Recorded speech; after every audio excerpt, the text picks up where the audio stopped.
Welcome back student to the third lecture of thrust pressure and buoyancy. यहाँ हम लोग बात करने वाले हैं कि कब कोई ऑब्जेक्ट फ्लोट करेगा यानी ऊपर में तैरेगा या डूब जाएगा, सिंक करेगा। यानी सिंपली कंडीशन फॉर फ्लोटेशन या फ्लोटिंग और सिंकिंग, कब ऑब्जेक्ट जो है कोई फ्लोट करने वाला है। जैसे हम एक एग्जांपल दे आपको, आप देखेंगे लकड़ी जो है वो तैरता है, लेकिन वही आयरन का कोई पीस रख दिया जाए लोहे का तो वो डूब जाता है। तो इसी का कारण हम लोग खोजने वाले हैं। हम लोग जानते हैं कि जब भी कोई ऑब्जेक्ट लिक्विड में या फ्लूइड में डाला जाता है तो उस पर दो फोर्स लगता है, ठीक है, चाहे वो कहीं डाला जाए। हम लोग पिछले लेक्चर में बात कर दिया है मैंने, आप अवश्य देख लीजिएगा उस लेक्चर को। उसमें मैंने बताया है कि हमेशा दो फोर्स लगता है। ऑफकोर्स बहुत चारों डायरेक्शन से फोर्स और प्रेशर लगता है, लेकिन वो सब कैंसिल कर देता है सेम लेवल का। दो फोर्स किसी ऑब्जेक्ट पे हमेशा लगता है जब वो फ्लूइड में रखा जाता है, एक ऊपर की तरफ बायन फोर्स और एक नीचे की तरफ कौन, वेट। आप कैसे भी एरो बना सकते हैं आप, ठीक है। तो दो फोर्स हमेशा लगता है, ठीक है, जब भी कोई लिक्विड को रखा जाता है, ऑब्जेक्ट को रखा जाता है लिक्विड। व्हेन एनी ऑब्जेक्ट, कोई भी ऑब्जेक्ट है उसको रखा जाता है किसमें, is kept in a fluid, किसी फ्लूइड में। एयर भी, अगेन एयर भी एक फ्लूइड है।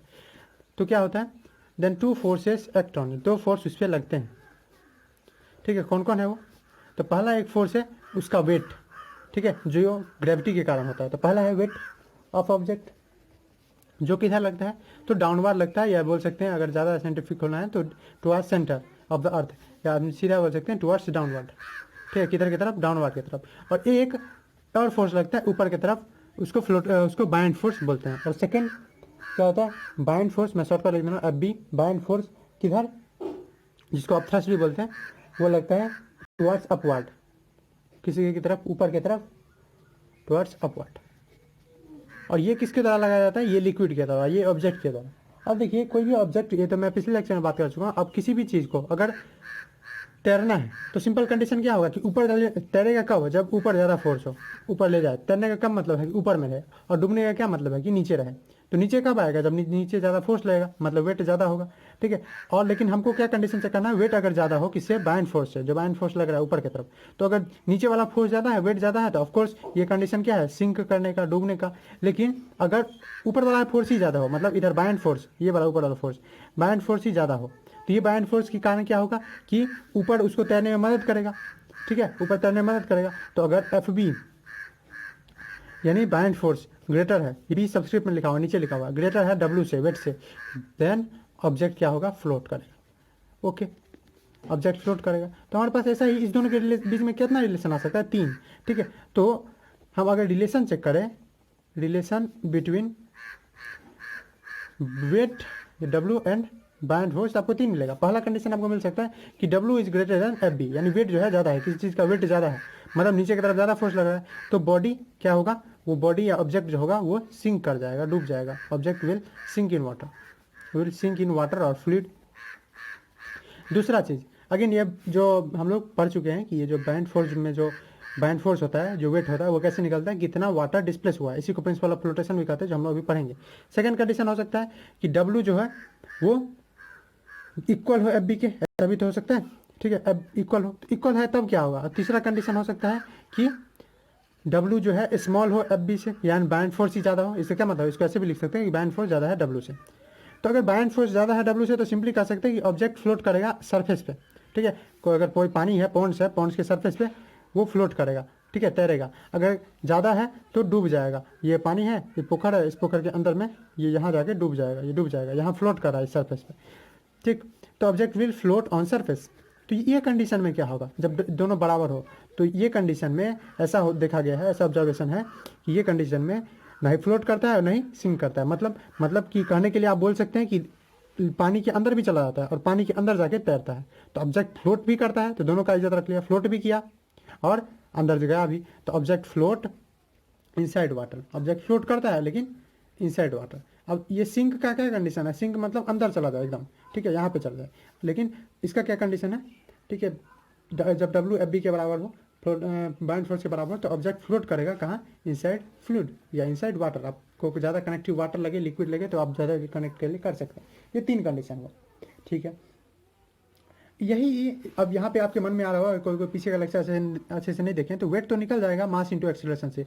ये कैसे निकलेगा बाइंड फोर्स, तो बाइंड फोर्स हम लोग कैसे निकाल सकते हैं, तो बाइंड फोर्स जो होता है वो होता है वेट ऑफ ऑब्जेक्ट के बराबर। कितना वेट ऑब्जेक्ट डिस्प्लेस किया है लिक्विड का, वही होता है बाइंड फोर्स। तो हम लोग एक लिख सकते हैं wait of object wait of object वो किसके बराबर होगा, वेट ऑफ लिक्विड या फ्लूइड डिस्प्लेस बाय, कितना लिक्विड या फ्लूइड जो है वो डिस्प्लेस कर रहा है उसके बराबर। और एक चीज़, इसी चीज़ को अगर शॉर्टकट में बोले तो इसी चीज़ को प्रिंसिपल ऑफ फ्लोटेशन कहते हैं। प्रिंसिपल ऑफ फ्लोटेशन क्या है, यानी सिद्धांत, जिसको आर्किमिडीज प्रिंसिपल पढ़ते वही है और कोई अलग नहीं है। प्रिंसिपल ऑफ फ्लोटेशन कहता है कि कोई ऑब्जेक्ट फ्लोट करेगा तब, कब फ्लोट करेगा, जब वेट ऑफ ऑब्जेक्ट जो है, यानी जो ऑब्जेक्ट का भार है वो इक्वल होगा वेट ऑफ लिक्विड के, लिक्विड जो वो डिस्प्लेस करेगा। तो as per principle of flotation, principle of flotation क्या कहता है, प्रिंसिपल ऑफ फ्लोटेशन बोलता है, it states that an object, क्या बोलता है कि कोई ऑब्जेक्ट फ्लोट करेगा, object will float in liquid, float in liquid, यहाँ ध्यान से देखिए, इन लिक्विड में, ऑन लिक्विड नहीं, लिक्विड के ऊपर नहीं, लिक्विड के ऊपर के लिए क्या होना चाहिए, बाउंड फोर्स ज़्यादा होना चाहिए। तो इन लिक्विड मतलब लिक्विड के अंदर जाके फ्लोट करेगा, कब, इफ़, अगर वेट ऑफ लिक्विड, अगर sorry weight of object, object का वेट वो इक्वल हो, इसके is equal to weight of liquid displace, weight of liquid या फ्लूइड, अगेन आप लिक्विड में ज़्यादा कंफर्टेबल हो सकते हैं पर मैं फ्लूइड भी बोलेंगे, दोनों सेम बात है, लिक्विड डिस्प्लेस्ड, डिस्प्लेस बाय उस सब्जेक्ट के द्वारा कितना डिस्प्लेस किया, इसके बारे में हम लोग ज़्यादा बेहतर से जाने हैं सेकेंड लेक्चर में, तो आप जाके उधर देख सकते हैं, आपको अगर अच्छे से समझ आए। चलिए एक कंडीशन, इसके कंडीशन में बात करते हैं। तो पहला तो हो गया, दो चीज़ पे डिपेंड करता था, ठीक है। और ये बैंड फोर्स का मैंने फॉर्मूला भी बताया था, बैंड फोर्स कैसे निकालेंगे, इसका फॉर्मूला था VDG, याद हो आपको, कैसे निकाले थे, ये भी ईजी है। बैंड फोर्स के लिए फोर्स क्या होता है, मास इंटू एक्सेलरेशन। अब ये मास को देखिए, मैं इसको वॉल्यूम से निकाल लेते हैं, तो देखिए वॉल्यूम क्या, डेंसिटी क्या होता है, मास पर इंटू वॉल्यूम, तो यहाँ से मास क्या आ जाएगा, मास आ जाएगा V इंटू डी, भाई VD यहाँ रखा हुआ है मास की जगह, और G VDG। तो बैंड फोर्स का आप ऐसे भी फॉर्मूला निकाल सकते हैं। तो ये बैंड फोर्स जो है वो VDG के बराबर होता है, और ये दोनों जब बैंड फोर्स और वेट ऑफ लिक्विड डिस्प्लेस दोनों बराबर होता ही है, और ऑब्जेक्ट का भी वेट बराबर हो जाता है, ठीक है। ऑब्जेक्ट का वेट, बैंड फोर्स और जो वेट ऑफ लिक्विड डिस्प्लेस है, ये तीनों जब बराबर हो जाता है, वैसे दो ही चीज़ है, बैंड फोर्स का वैल्यू और जो लिक्विड डिस्प्लेस करेगा उसका वैल्यू दोनों सेम ही होता है, दोनों बराबर हो जाता है, तो लिक्विड के अंदर जाके वो बॉडी, वो ऑब्जेक्ट फ्लोट करने लगता है, यही है प्रिंसिपल ऑफ फ्लोटेशन। अब इसी पे आता है कि कोई जो नाव है, जो बोट है, जो बोट को हम तैरते देखते हैं, वो बोट कैसे तैरता है। तो चलिए इसी के बारे में बात करते हैं कि how boat float in water. हम देखते हैं कि हमारे पानी में जब भी वर्षा होता है या वैसे भी बड़े बड़ी नदियों में जो बोट है, नाव है, वो तैरता रहता है, वो कैसे। तो आपको इसके लिए देखना पड़ेगा उस बोट के फिगर को। तो उस बोट के फिगर को आप जब देखिएगा तो देखिएगा कि ऐसा नहीं है कि ऊपर में वो तैरते रहता है, ऐसे बोट तैरते रहता है, नहीं, उसका बहुत सारा पार्ट अंदर भी रहता है बोट का। कितना पार्ट अंदर रहेगा ये बता दीजिए। तो उतना पार्ट अंदर रहेगा। देखिए बोट का अपना एक वेट होता है कि नहीं, हाँ जरूर होता है।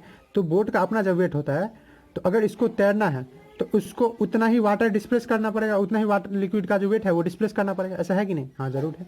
तो ये अपना एक फोर्स लगाता है, ये है हमारा, ये वाटर का सरफेस है और ये अंदर में क्या है, वाटर है, ठीक। तो हाँ ये क्या है हमारा, कोई वाटर है या लिक्विड है, फ्लूइड भी हम बोल सकते हैं, तो ये फ्लूइड है।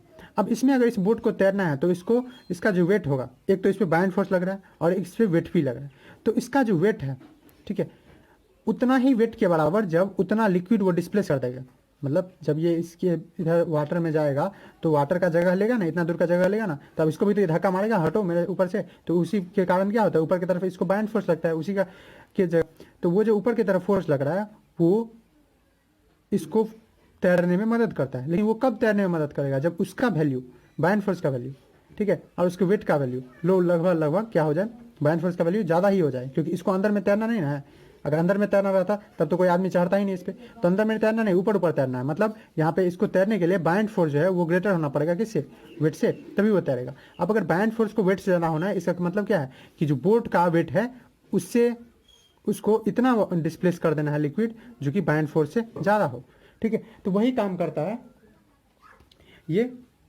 बोट जो है वो तैरता जो रहता है, तो आप देखेंगे तो उस पर एक बाउंड फोर्स नीचे से लगते रहता है ऊपर की तरफ, ठीक है, जो किसी कारण होता है, प्रेशर के कारण, ठीक है, प्रेशर के कारण, प्रेशर से ही फोर्स होता है। जब बोट को नीचे किया जाता है, मैं इसको लिख भी दूंगा आपके लिए, जब बोट को नीचे किया जाता है पानी में, तो आप देखेंगे कि वो बहुत सारा पानी को हटाता है, ठीक है, जिस जगह पे वो गया उतना जगह का पानी तो हटा ना, बहुत जगह पानी को डिस्प्लेस किया, हटाता है, ठीक है। जितना जितना पानी वो डिस्प्लेस करेगा उसी के बराबर क्या होता है, बाउंड फोर्स का वैल्यू, तो उतना ज़्यादा पानी वो डिस्प्लेस करता है, उतना ज़्यादा उस पर फोर्स लगता है और बाउंड फोर्स इंक्रीज करता है। तो इस तरह से बाउंड फोर्स बढ़ता रहता है, ज़्यादा पानी डिस्प्लेस करेगा तो ज़्यादा बाउंड फोर्स होगा, जिसके कारण वो तैरने लगता है, ठीक है। जब तक उसका जो है बैलेंस हो जाए आर्किमिडीज प्रिंसिपल के हिसाब से, क्योंकि आर्किमिडीज प्रिंसिपल बोलता ही है कि बाइंड फोर्स जो होता है वो किसके बराबर होता है, जो वेट ऑफ लिक्विड डिस्प्लेस है उसके बराबर, तो उतना लिक्विड के को डिस्प्लेस कर देता है जितना उसका वेट है।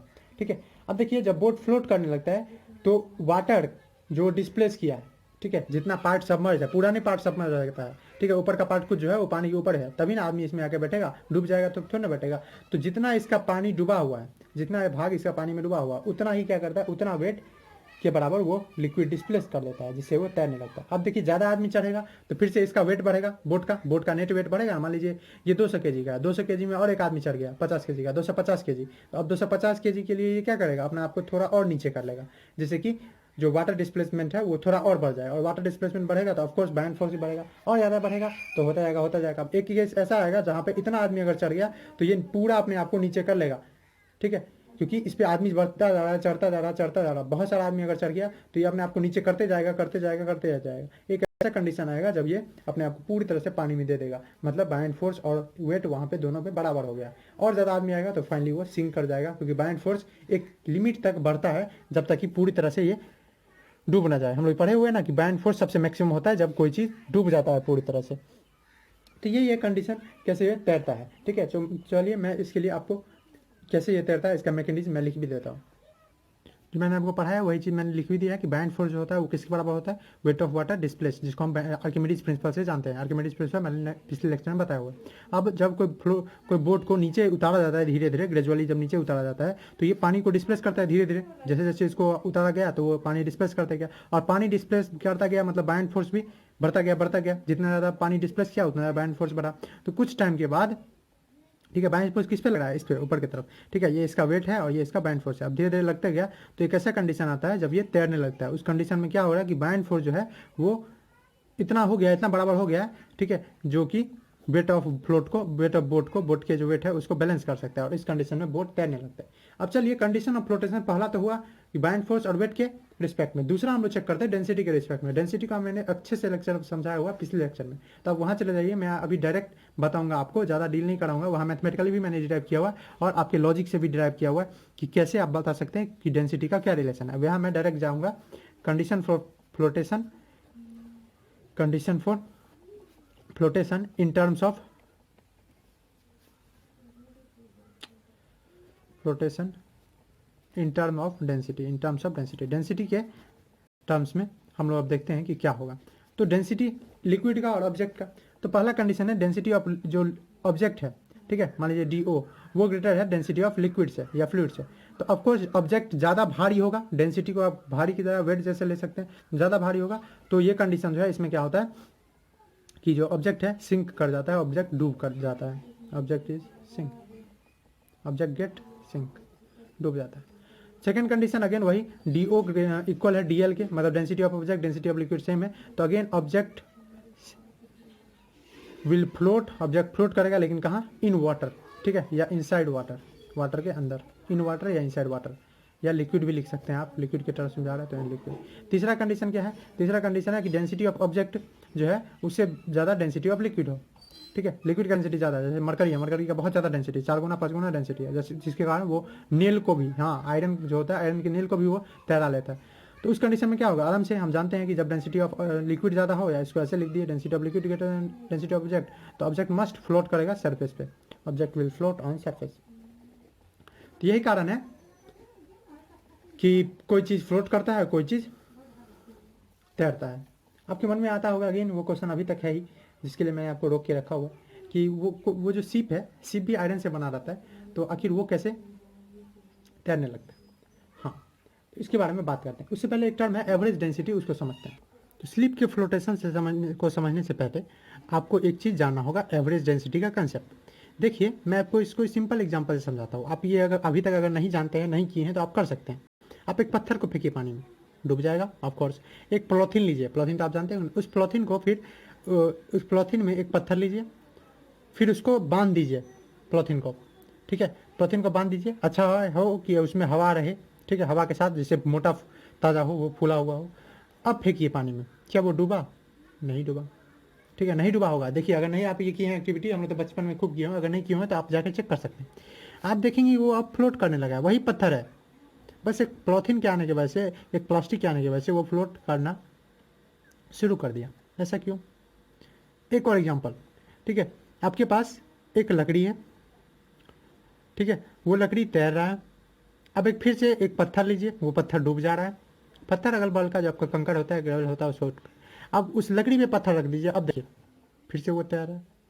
इसका मतलब क्या है कि जब दो चीज़ कंबाइन करता है, एक चीज़ का डेंसिटी ज़्यादा हो, एक चीज़ का डेंसिटी कम हो, जैसे पॉलीथीन का बहुत कम डेंसिटी होता है, वो अकेले तो तैरते रहता है, पत्थर का ज़्यादा डेंसिटी होता है, लेकिन ये दोनों को जब हम कंबाइन कर दिए, एक सिस्टम बना दिए, सिस्टम मतलब दोनों कंबाइन हो गए, सिस्टम मतलब ग्रुप ऑफ टू थिंग, हम लोग ये समझे हुए हैं कंजर्वेशन मोमेंटम सिस्टम क्या होता है, ठीक है। जब सिस्टम बन जाता है इस दोनों चीज़ का, एक लो डेंसिटी वाला एक ज़्यादा डेंसिटी वाला, तो दोनों कंबाइन करके एक ऐसा डेंसिटी ला देता है जहाँ पे ऑब्जेक्ट, अब दोनों में ऐसा नहीं कि ऊपर आके तैरने लगेगा। आप अगर लकड़ी पे दे देंगे और पत्थर दे देंगे उस पर, तो वो थोड़ा डूबेगा, लेकिन फिर भी वो पूरा नहीं डूब जाएगा। पत्थर जैसे पूरा डूब जा रहा था तो पूरा नहीं डूबेगा, वो अब एक थोड़ा अंदर तो चला गया, लेकिन अब तैर रहा है, वो पत्थर भी तैर रहा है उस लकड़ी के साथ, ठीक है।